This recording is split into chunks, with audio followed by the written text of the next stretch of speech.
Dhallywood superstar Shakib খানের নতুন cinema তাণ্ডব মুক্তি পাচ্ছে ঈদুল আজহায়। এই সিনেমায় শাকিব খানের সঙ্গে জুটি বেঁধেছেন ছোট পর্দার জনপ্রিয় অভিনেত্রী সাবিলা নূর। প্রিয় নায়কের সঙ্গে প্রিয় অভিনেত্রীর প্রথম দেখার জন্য ইতিমধ্যেই সিনেমাটির জন্য মুখিয়ে আছে ভক্তরা।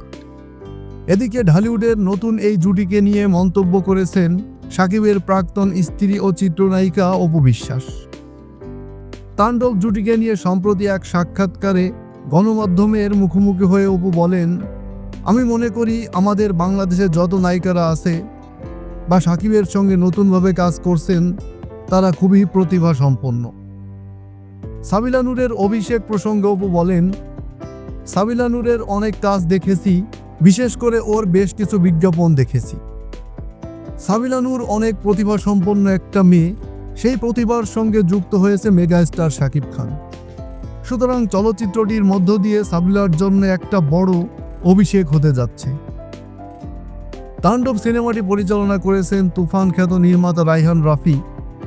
গত মাসখানেক ধরেই সিনেমাটির টানা শুটিং চলছে। ঢাকা ও রাজশাহীর বিভিন্ন লোকেশন ইতিমধ্যেই 70% শুটিং সম্পন্ন হয়েছে। বর্তমানে সিনেমাটির গান ও কিছু অ্যাকশন দৃশ্যের জন্য শুটিং চলছে শ্রীলঙ্কাতে। এদিকে শাকিব খানের এই তাণ্ডব সিনেমার ফরকাস্ট ভাইরাল হয়ে গিয়েছে। ছবিতে শাকিব খানের একটা ভয়ঙ্কর লুক দর্শক দেখতে পাবে, এটা বোঝাই যাচ্ছে। শাকিব খান কোনো একটা গ্যাংয়ের লিডার, এটা ছবির ফরকাস্টে স্পষ্ট বোঝা যাচ্ছে।